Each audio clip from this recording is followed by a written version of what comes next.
오늘은 성령 세례에 대해서 생각을 해보도록 하겠습니다. 자, 성령 세례, 얘기가 나오면 끝이 안 나는 얘기. 나중에는 꼭 싸움으로 끝나는 얘기. 그렇지만 계속 흥미가 있는 얘기. 이 성령 세례입니다. 성령 세례가 무엇이냐? 그리고 성령 세례의 목적이 무엇이냐?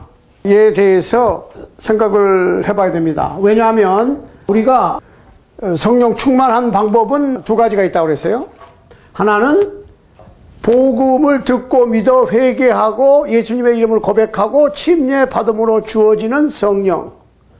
그 성령께서는 우리 마음속에 들어와서 거하시는데, 문제는 성령 충만하기 위해서 무엇인가를 해야 된다는 거.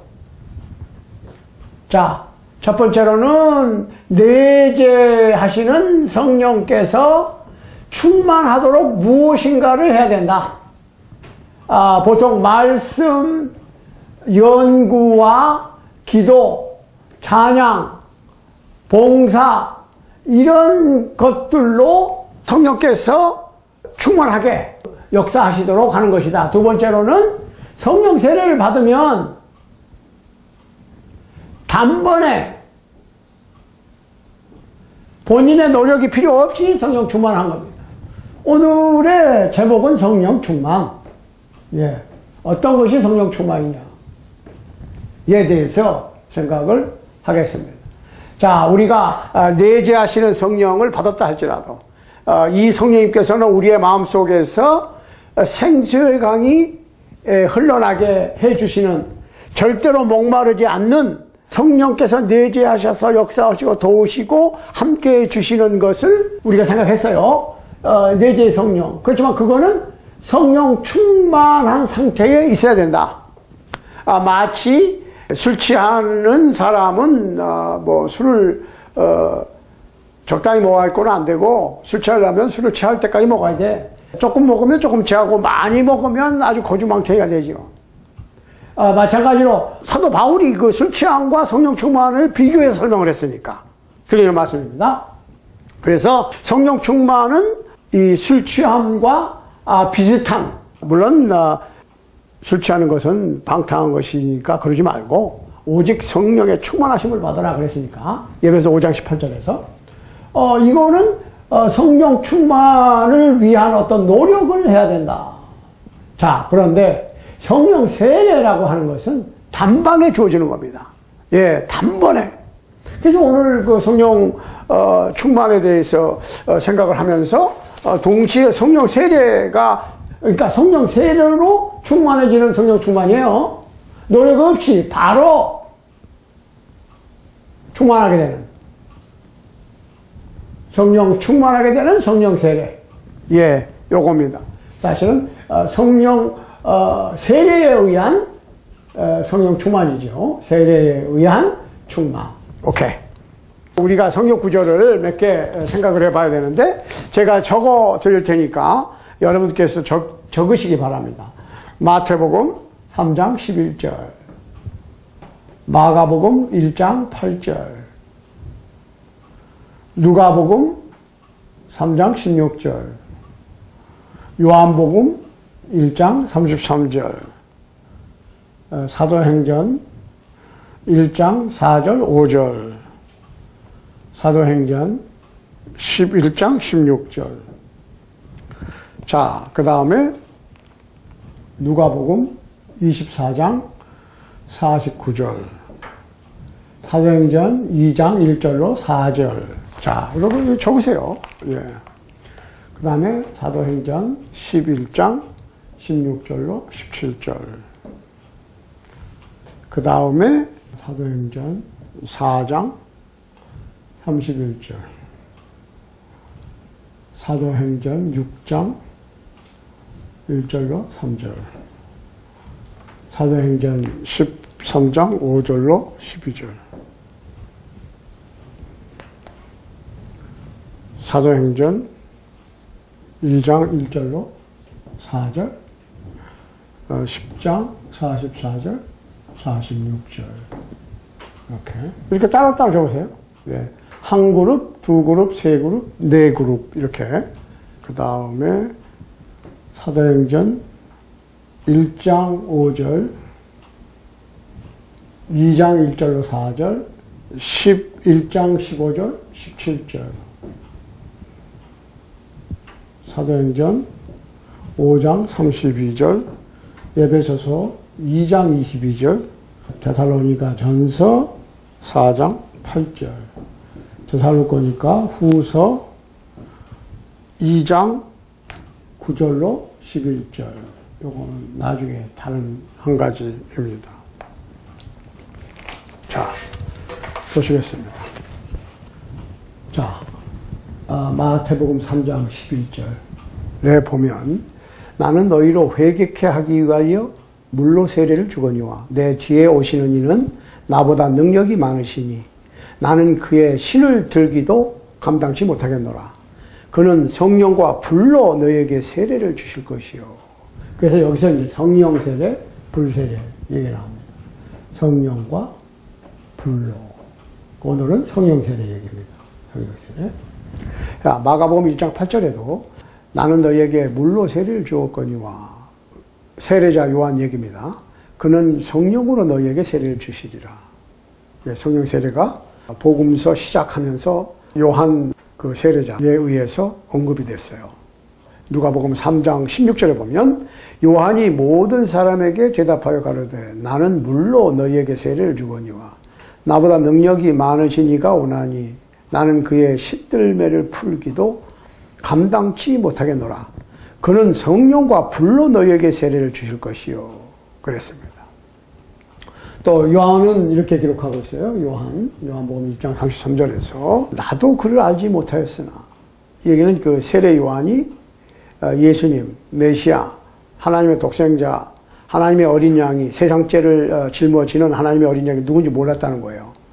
나를 보내어 물로 세례를 주라 하신 그이가 나에게 말씀하시되 성령이 내려서 누구 위에든지 머무는 것을 보거든 그가 곧 성령으로 세례를 주는 이인 줄 알라 하셨기에. 오케이. 사도행전 1장 얘기입니다. 요한은 물로 세례를 베풀었으나 너희는 몇 날이 못되어 성령으로 세례를 받으리라 하셨느니라. 이게 사도행전에서 예수님께서 승천하시기 직전에 언급하신 말씀이에요. 요한은 물로 세례를 베풀었으나 너희는, 여기서 너희가 문제라. 너희가 누구냐? 사도로 봐야 돼요. 왜 그러는지는 설명드립니다. 성령으로 세례를 받으리라. 성령으로 세례를 받으리라. 성령 세례는 사도에게 약속이 되었다는 거예요. 예수님에 의해서. 자, 사도행전 11장 6절에 봐도 또 이렇게 있어요. 내가 주의 말씀에 요한은 물로 세례를 주었으나 너희는 성령으로 세례를 받으리라 하신 것이 생각나노라. 여기서는 그 고넬료 얘기입니다. 고넬료 가족이 사람을 보내서 베드로를 청에다가 복음을 듣고 이 복음을 듣고 있는데 그냥 성령께서 오순절날 사도들에게 임하셨던 것 같이 임해서 온 식구들이 방언도 말하고 했습니다. 그랬더니 주의 말씀에 요한은 물로 세례를 주었거니와 너희는 성령으로 세례를 받으리라 한 것이 생각났다. 오케이. 그러면은 이 성령 세례가 주어진 것이 사도들과 고넬료 가족이라 지금 성경에 언급되어 있는 것은 약속에 의해서. 약속. 아주 중요한 거예요. 아무나 되는 게 아니라 약속에 의해서. 그러면 성령 세례를 주시는 분이 누구예요? 이걸 아셔야 돼.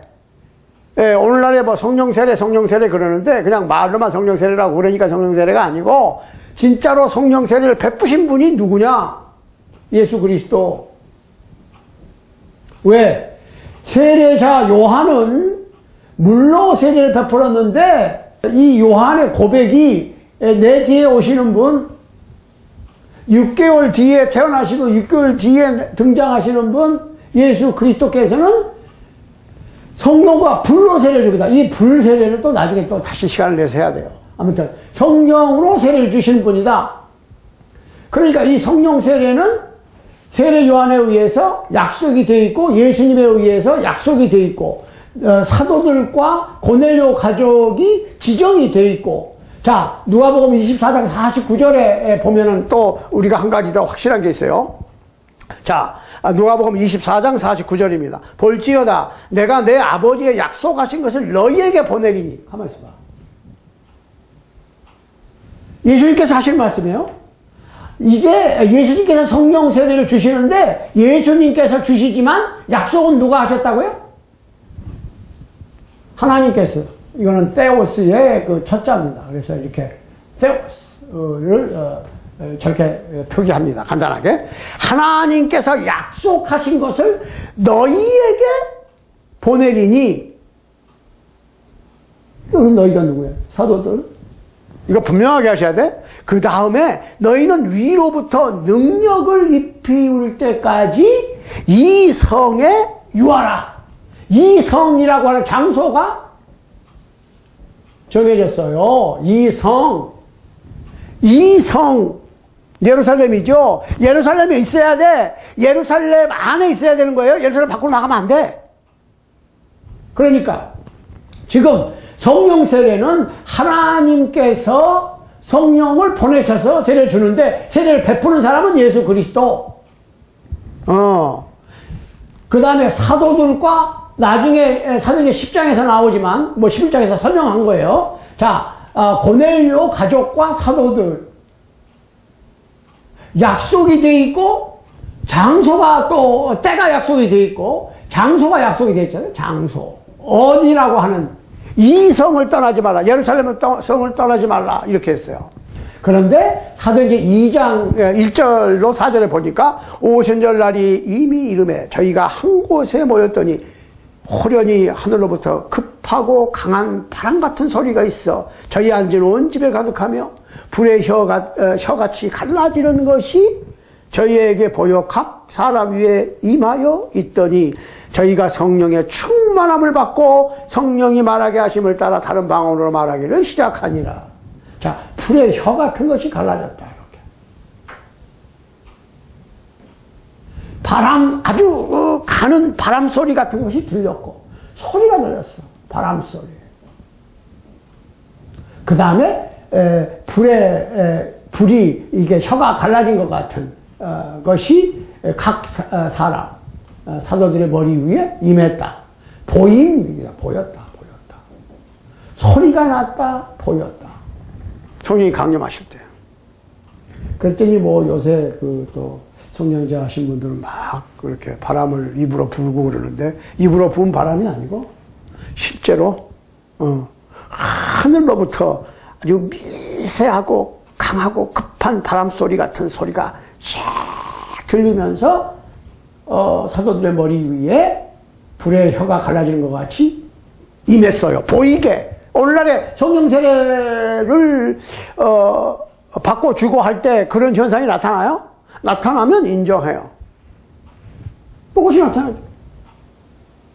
물론 예수님께서 하나님께서 오늘날에도 성령 세례를 베푸시려고 그러면 베푸실 수 있어. 그렇지만 사도행전 2장 1절에 4절에 나와 있는 것 같이 어떤 분들이 성령 세례를 받으려면 이러한 아주 그냥 강하면서도 가는 바람 소리 같은 소리가 실제로 그곳에 꽉 차야 되고 성령 세례를 받는 사람들의 머리 위에 불의 혀가 갈라진 불의 혀 같은 것이 진짜로 촉촉촉 올라가야 돼. 이렇게 됐는지 이렇게 됐는지 뭐 둘 중에 하나겠죠. 이렇게 될 수도 있고 이렇게 될 수도 있고 갈라졌다고 그랬으니까 이렇게 머리 위에 올라갔어요. 자, 고넬료의 경우에도 지금 고넬료가 하나님의 사자의 인도를 받아서 사도 베드로를 청에다가 복음을 들었을 때 사도행전 10장에서 똑같은 현상이 일어났어요. 오직 신약 성경에서 두 군데만 사도행전 2장과 사도행전 10장 두 군데서만 성령 세례가 언급이 되고 성령 세례가 이루어집니다. 고넬료 집에 같이 갔던 사도 베드로와 다른 제자들이 지금 고넬료 가족에게 내리신 성령 세례를 설명하는 것이 사도행전 11장 요거 16절로 17절이에요. 이렇게 돼 있어요. 내가 주의 말씀에 요한은 물로 세례를 주었으나 너희는 성령으로 세례 받으리라 하신 것이 생각나노라. 여기서 우리가 성령 충만하기 위해서는 꼭 성령 세례를 받아야 되느냐? 그건 아니에요. 자, 성령 세례가 아닌 죄 씻음의 조건인, 죄 사함의 조건인 예수님의 복음을 듣고 믿고 회개해서 예수 그리스도의 죽으심과 연합되고 예수 그리스도의 장사와 연합되고 예수 그리스도의 부활과 연합되는 예수님의 명령에 의한 죄 씻음의 조건을 전제로 한 침례 세례를 받으면 성령이 주어지는데, 그 성령이 주어지는 것은 성령 받은 그분이 성령 충만에 이르도록 말씀을 연구하고 기도하고 찬양하고 또 주님의 일에 봉사하고 함으로써 성령 충만을 본인이 시켜야 되고, 마치 술을 마시는 사람이 술을 많이 마시면 술에 취하듯이 성령 충만할 수 있는 일들을 많이 하면 성령 충만에 이르는 거예요. 그 성령 충만하고 성령 세례를 받고 성령 충만하는 것은 똑같은 성령 충만이지만 성령 충만하는 방법이 좀 다르죠. 성령 세례를 받은 사도들과 고넬료 가족은 단번에 본인의 의사와 상관없이 성령 충만했어요. 그러니까 성령 충만을 위해서 꼭 성령 세례를 받아야 되느냐? 그런 건 아니죠. 자, 사도행전 4장 31절 말씀에 보면 빌기를 다함에 모인 곳이 진동하더니 무리가 다 성령이 충만하여 담대히 하나님의 말씀을 전하니라.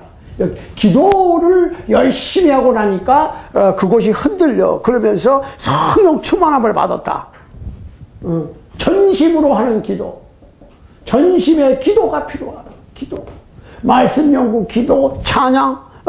바울과 실라는 감옥에서 기도를 하고 또 찬양을 하고 그랬죠? 찬양, 기도.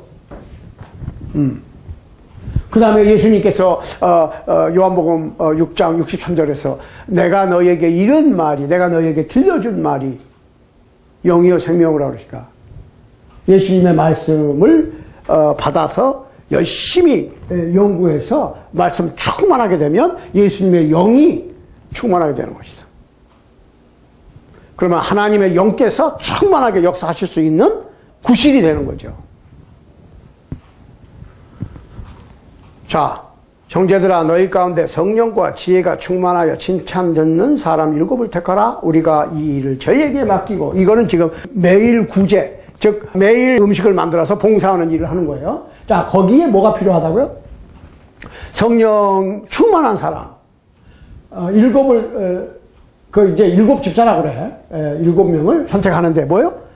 성령과 지혜가 충만한 사람. 그러니까 모든 예루살렘 교회에 있던 사람들이 다 믿고 세례를 받아서 성령을 받은 사람들이야. 그렇지만 성령이 충만한 사람도 있었고 조금 충만한 사람도 있었고 덜 충만한 사람도 있었고 그냥 성령이 그냥 맹숭맹숭하고 그냥 있는 사람도 있었거든. 이 문맥을 보시라고. 너희 가운데 성령과 지혜가 충만하여 칭찬 듣는 사람 이랬거든. 그러니까 충만 안 한 사람도 있을 수 있어. 그 봉사를 하려고 그럴 것 같으면 성령이 충만한 사람이어야 돼. 성령 충만은 뭐예요? 말씀 충만, 기도로서, 찬양으로서, 봉사하고자 하는 그 마음, 이런 것들이 성령 충만하게 되는 방법이 되는 거예요. 자, 사도행전 13장입니다. 5절로 12절 보면은 여기 바울이라고 하는 사울이 성령이 충만하여 그랬습니다.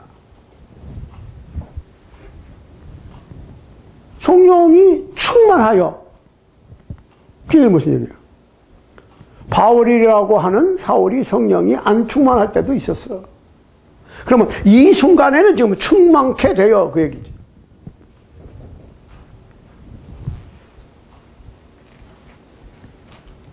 자, 이것이 지금 성령 세례와 성령 충만의 관계입니다. 성령 세례를 받기 위해서 그러면 방언으로 말해야 되느냐? 성령 세례를 받아서 방언으로 말을 한 것이지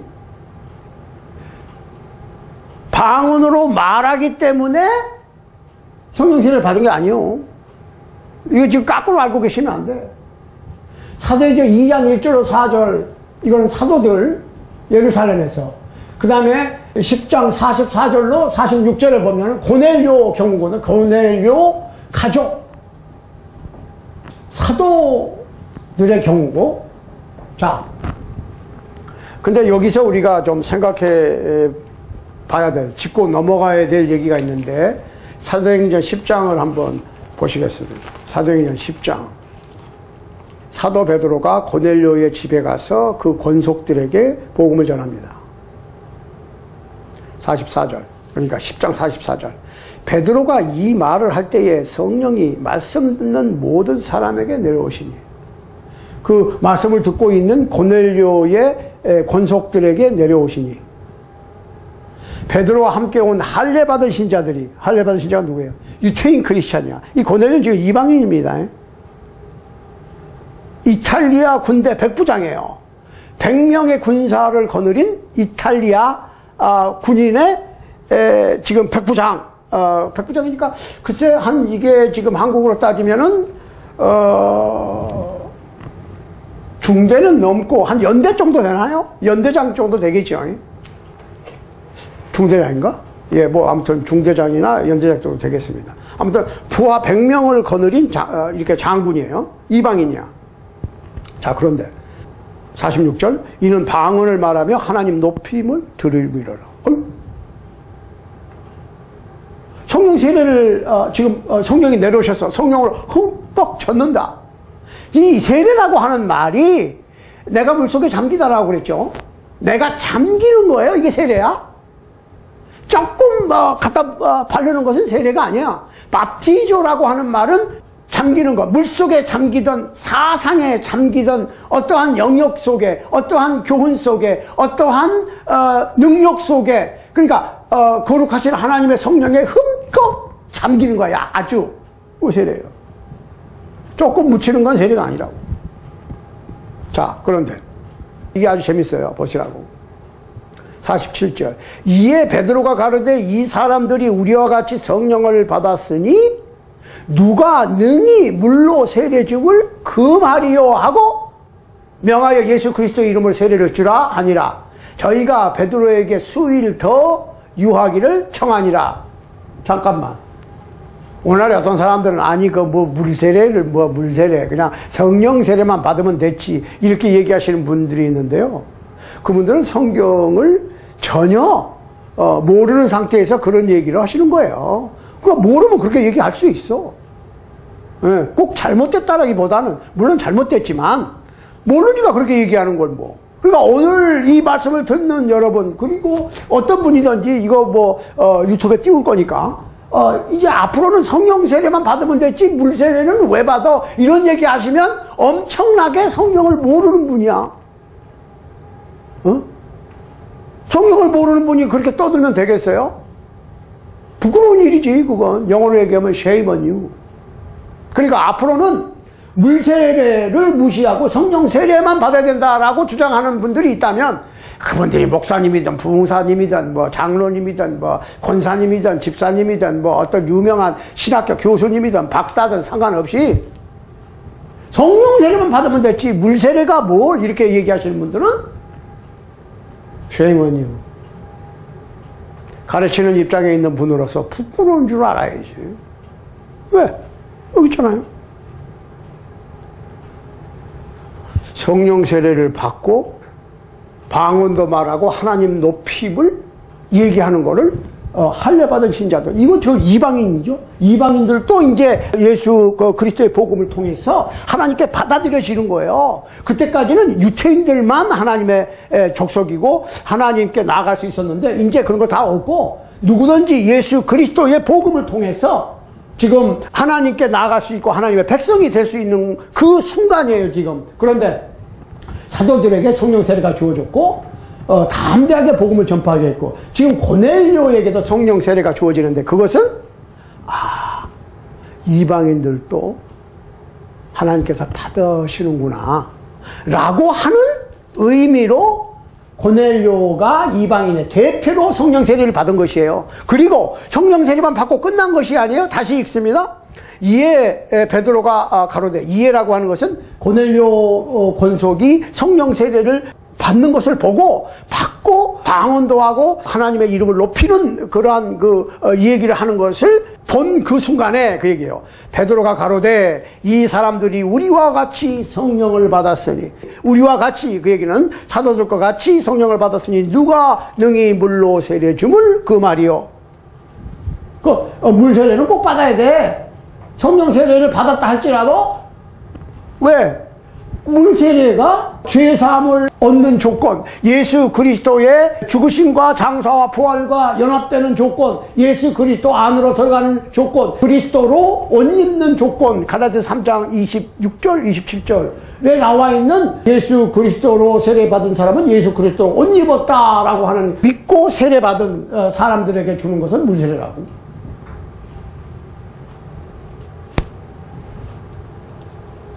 명하여 예수 그리스도의 이름으로 세례를 주라 하니라. 이거를 이제 보고를 해요. 보고를. 16절, 17절, 18절 사도행전 11장입니다. 보세요. 이거를 지금 이방인들도 하나님께로부터 받아들여졌다 라고 하는 그거에 대해서 보고를 하는 거예요. 내가 주의 말씀에 요한은 물로 세례를 주었으나 너희는 성령으로 세례를 받으리라 하신 것이 생각나노라. 17절. 그런즉 하나님이 우리에게 주 예수 그리스도를 믿을 때에 주신 것과 같은 선물을 저희에게도 주셨으니, 고넬료 이방인에게도 주셨으니. 보세요. 내가 누구한테 하나님을 능히 맡겠느냐? 하나님께서 하시는 일을 내가 어떻게 맡겠느냐? 18절 보세요. 저희가 이 말을 듣고 잠잠하여 하나님께 영광을 돌려 가로되 그러면 하나님께서 이방인에게도 생명 얻는 회개를 주셨도다 하니라. 그러니까 고넬료가 그리고 그 가족이 성령 세례를 받고 나중에 성령 세례를 받았으니까 죄사함을 위하여 물 세례도 베풀라고 그랬어요. 그런데 그거를 그 예루살렘 교회에 보고를 했더니 예루살렘 교회 교인들이 이제 이방인들도 하나님께서 생명 얻는 회개를 주셨다. 이제 하나님께로 받아들여졌다. 이방인들도. 라고 하는 의미로 이해를 했습니다. 오늘날에 우리도 그렇게 이해를 해야 돼요. 다르게 이해를 하시면 안 돼요.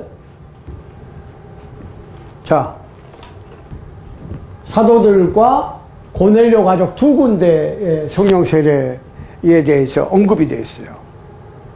자, 그렇다면 우리가 또 생각을 해봐야 될 거는 성령 세례를 받아서 성령 충만하든 또 성령 충만을 위한 노력을 해서 성령 충만을 하든 성령 충만한 사람은 꼭 표적과 기사를 행해야만이 성령 충만한 것인가?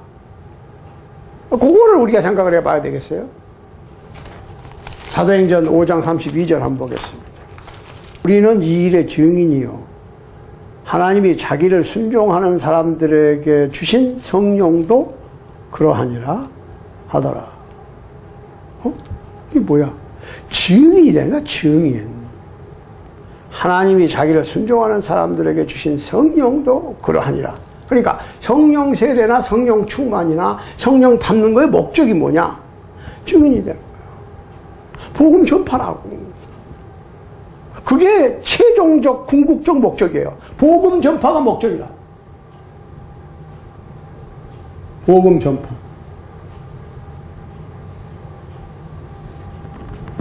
복음 전파를 목적으로 하지 않는 성령 충만은 뭔가 잘못된 겁니다. 에베소서 2장 22절. 에베소서 2장 22절 보겠습니다. 너희도 성령 안에서 하나님의 거하실 처소가 되기 위하여 예수 안에서 함께 지어져 가느니라. 성령 안에서 하나님의 성전이 된다. 누가? 너희가 그랬어요. 그러니까 성전은 뭐 어떤 교회당 건물을 성전이라고 그러는데 집은 절대로 성전 아니야. 집이 성전인 것은 구약시대 얘기고 유태교의 얘기야. 예루살렘 성전 거기에 하나님의 집이다 그렇고 하나님께서 임재하신다 그랬어요. 그러니까 예루살렘 성전을 뭐 자주 못 가니까 예루살렘 성전이 여기 있다면 각 지방에서 거기를 향해서 이렇게 회당을 지은 거예요. 못 가니까 이렇게 거기를 향해서 여기는 뭐 양쪽에 치용 촛대가 있고 가운데 율법이 펴져 있고 이 회당, 그러니까 오늘날의 개신교회에서 이렇게 교회당을 갖다 마치 성전인 것으로 교회라고 생각하는 그런 사상은 이 회당 제도에서 온 거예요. 회당 제도. 그렇지만 기독교는 건물하고는 상관없어. 크리스찬들이 모인 그 모임이 교회라고. 그러니까 그 교회, 즉 크리스찬들이 모이면 그 모임 가운데 성령께서 임하시는 것이고 하나님께서 거하시는 것이지 건물에 임하시는 것이 아니다. 그러면 크리스찬이 이 안에 있으면 하나님의 성전이 이 안에 있고 크리스찬들이 파킹랏으로 나가면 파킹랏의 성전이야. 공원으로 가면 공원이 성전이고 바닷가로 가면 바닷가가 성전이야. 건물 성전 시대는 지났어요. 그것을 위해서 열심히 자신의 믿음을 피력하다가 돌에 맞아 죽은 사람이 스데반이라고. 우리가 얘기를 알려면 정확하게 알아야 돼요. 확실하게. 오케이. 데살로니가 전서 4장 8절. 그러므로 저버리는 자는 사람을 저버리는 것이 아니요 너희에게 그의 성령을 주신 하나님을 저버림이니라. 우리가 하나님을 기쁘시게 해드려야 되고 그 다음에 하나님께서 원하시는 일을 해야 돼. 생활 태도를, 생활 방식을 하나님께서 원하시는 대로 살지 않으면 하나님을 저버리는 것이다. 성령을 주셨다고 하는 얘기는 성령 받은 크리스찬들, 하나님의 백성들이 하나님 백성답게 이 세상을 살아갈 힘과 능력을 공급해 주시는, 에너지를 공급해 주시는 역할을 하시는 분이 성령이라고. 어떻게 그러면 에너지를 줘요? 성령께서 말씀을 통해서 우리에게 에너지를 주시는 거야. 자동차가 휘발유를 가지고 휘발유를 써서 움직이듯이 성령께서 말씀으로 우리에게 공급을 해주심으로 우리가 이 세상을 가는 거야. 그러니까 우리가 주유소에 가스스테이션에 가서 옛날에는 이렇게 풀 서비스 이렇게 넣어주는 사람들이 있었어요. 요새는 다 거의 다 셀프 서비스지만, 그리고 옛날에 좀 비쌌고 또 후드를 열고 이것저것 브레이크 플루이드, 파워 스트링 플루이드, 그 다음에 뭐 윈셔, 그 다음에 뭐 여러 가지 그 플루이드나 뭐 배터리가 잘못되지 않나 다 체크업을 해주거든요. 그래서 채울 것 있으면 채우고 부족한 것은 더 넣어주고 뭐 이런 일을 했단 말이에요. 풀 서비스라고 그러죠. 그럼 뭐라 그럽니까? Fill it up. How many gallon you want? 그러면 fill it up. 다 그러거든. 꽉 채워라. 항상 fill it up 해야지. 잘 달리게. 자, 오늘날에 성령 세례를 받았다고 주장하는 사람들 가운데 일어나는 일이 어떤 일이냐? 데살로니가 후서 2장 9절로 11절 보시라고. 이런 말씀이 있어요. 악한 자의 임함은 사단의 역사를 따라 모든 능력과 표적과 거짓 기적과 불의의 모든 속임으로 멸망하는 자들에게 임하리니 이는 저희가 진리의 사랑을 받지 아니하여 구원함을 얻지 못함이라. 이러므로 하나님이 유혹을 저희 가운데 역사하게 하사 거짓 것을 믿게 하시면 진리를 믿지 않고 불의를 좋아하는 모든 자들로 심판을 받게 하려 하심이니라. 거짓 표적을 행하죠. 나는 신의 은사, 초대교회에 있었던 신의 은사를 믿습니다. 방언의 은사도 믿습니다. 그렇지만 그 방언은 이 지상의 어떤 언어였고 이어야 합니다. 오늘 어떤 사람들이 뭐 방언의 은사를 받고 신의 은사를 받고 예언의 은사를 받았다고 그러시는 분들이 신약 성경에 기록되어 있는 1세기의 예수님의 사도들과 제자들, 그리고 1세기의 크리스찬들과 똑같은 목적을 위해서, 그건 복음 전파예요. 복음 전파를 위해서 일어나는 일이고 복음 전파를 위해서 사용했었느냐. 마가복음 16장 20절 한번 보세요. 표적이 행해졌던 궁극적인 목적이 무엇이냐? 오늘날은 마치 그 표적이나 이적을 행하는 것이 기독교인 것이냐 돼 있는데 잘못됐어요. 거꾸로 됐다고. 이적이나 기적이 일어난 목적은 말씀 확증이에요. 마가복음 16장 20절 보세요. 주 예수께서 말씀을 마치신 후에 하늘로 올리우사 하나님 우편에 앉으시니라. 제자들이 나가 두루 전파할세 주께서 함께 역사하사 그 따르는 표적으로 말씀을 확실히 증거하시니라. 잠깐만. 표적, sign that accompanied it 그랬거든요. 그러니까 따라오는 표적인데 아주 기적적인 어떠한 표적이 일어난 목적이 뭐냐? Confirming His word. 그게 그 얘기죠. 말씀을 확증하기 위해서, 컨펌해주기 위해서 기적적인 표적이 뒤따라온 것이지. 예수님께서 표적과 기적을 행하신 목적이 뭐예요? 예수님께서.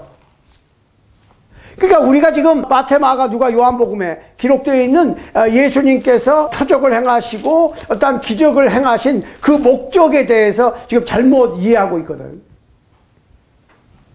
마치 기독교라고 하는 것이 어떤 그 표적을 행하기 위해서 존재하는 것처럼 예수님께서 그렇게 오셨고 복음 전파의 목적이 표적을 행하는 것이라고 착각을 하는데 no!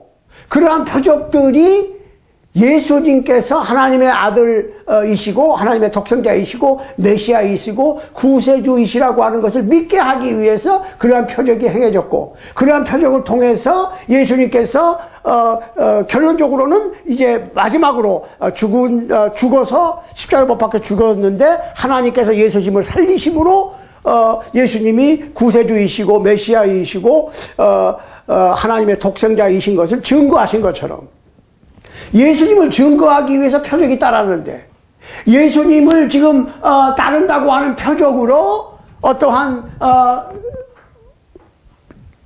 이적적인 기적적인 어떤 표적이 뒤따라야 된다고 생각하는 거 거꾸로 생각하는 거 뒤집어서 보세요. 요한복음 20장 30절 31절입니다. 예수께서 제자들 앞에서 이 책에 기록되지 아니한 다른 표적도 많이 행하셨으나 그러면 성경책에 기록되지 않는 일도 많이 행하셨어. 어떤 다른 성경 구절에 보면 예수님께서 행하신 것을 일일이 다 기록하면 이 세상에 쌓아둘 수 없을 정도로 많다 그랬어요. 근데 그 목적이 있어요. 31절 오직 이것을 기록하면 그런 많은 그 일들 가운데서 요만큼을 지금 기록한데 그 목적이 그 얘기예요. 너희로 예수께서 하나님의 아들 그리스도이심을 믿게 하려 하며 아니 예수님이 하나님의 아들인 것을 어떻게 믿냐고. 그분이 행한 표적을 보고 믿게 된 거고 표적을 보니까 그분이 1세기에 저분은 하나님의 독생자이시고 인류가 오랫동안 기다려왔던 메시아 구세주다라고 하는 것이 표적을 통해서 증명이 됐으니까 에브리 제너레이션 증명할 필요가 없거든. 한번 증명됐는데 그리고 성경이 보존되어 오는 거예요. 아니 그렇지 않다면 어떻게 해야 돼? 매 세대 예수님께서 maybe every 100, every century 내리셔서 복음 전하시고 십자가에 못 박히시고 죽으시고 장사절로 부활하시고 다시 올라가시고 아니죠. 한 번 확증하셨기 때문에 그것을 기록으로 남겼으니까 우리는 기록을 통해서 예수님께서 하나님의 독생자 메시아인 것을 믿고 그 이름을 힘입어 이거 보세요. 너희로 믿고 그 이름을 힘입어 생명을 얻게 하려 합니다. 영원한 생명이에요 여기서는.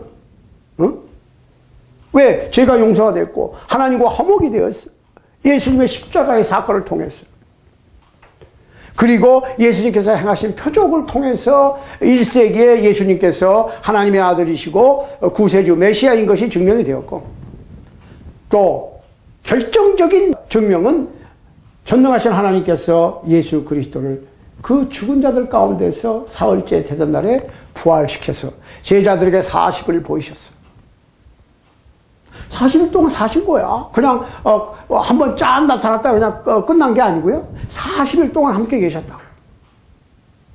그러고 나서 승천하셨고 그리고 열흘 후에 성령이 내려오셔서 다시금 사도들을 모든 진리 가운데로 인도하시고, 그런 과정에서 사도들이 어떠한 노력 없이 성령 충만하게 되는 방법, 즉 성령 세례에 의한 성령 충만을 사도행전 2장에서 받았고, 그 유대인의 대표로, 그러면 이방인의 대표로는 고넬료가 이제 이방인들도 하나님께 받아들여졌다, 이방인들도 믿고 세례받으면 하나님의 백성이 되고 죄 용서함을 받고 하나님의 백성이 되고 성령을 선물로 받고 노력해서 성령 충만한 생활을 할 수 있다. 이제 이 험난한 세상을 성령의 인도하심으로 본인들이 극복해 나갈 수 있는 그러한 크리스찬의 삶 속에서 모든 고통과 역경과 슬픔과 고난과 죄악을 이길 수 있는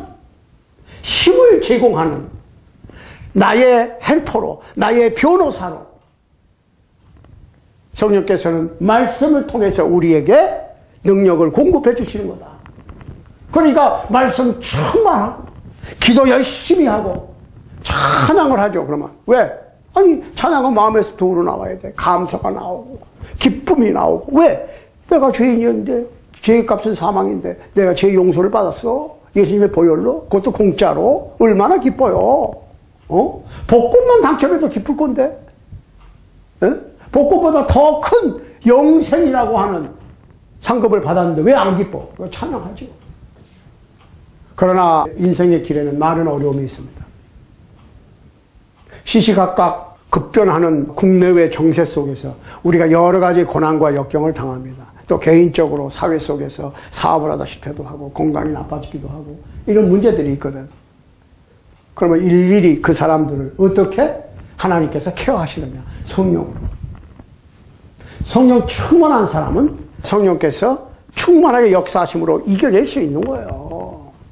이거를 우리가 생각을 해야 되고, 성령 세례에 의한 성령 충만이 사도들은 유태인 대표로, 고넬료 가족은 이방인의 대표로 주어졌다는 것. 그렇지만 내재하는 성령께서 사도행전 2장 38절 39절에 나와 있는 말씀처럼 내재하는 성령께서 우리에게 주어서 계시는데 성령 충만을 우리가 해야 돼요. 사랑하는 여러분, 이 성령 충만의 필요를 느낄 수 있는 여러분들 되시길 바라고, 성령을 받기 위해서 제대로 받는 거예요. 공식적으로 복음을 듣고 믿고 회개해서 예수 그리스도를 여러 사람들 앞에서, 증인들 앞에서 나의 구세주로 고백하고 물속에 잠기고 성령께서 내재하시는데 그 성령님께서 충만하게 활동하실 수 있도록 성령 충만의 필요를 느껴야 돼. 일단은 배가 고픈 사람이 밥을 먹으려면 배가 고프다는 걸 느껴야 되는 것처럼 우리가 이 세상에서 이 험악한 세상을 살아가는데 이길 수 있는 힘과 용기와 도움을 받기 위해서 성령 충만해야 된다고 하는 성령 충만의 필요성을 느끼시고 성령 충만을 받기 위해서 노력하시는 여러분들이 되시기를 예수 그리스도의 이름으로 축원합니다.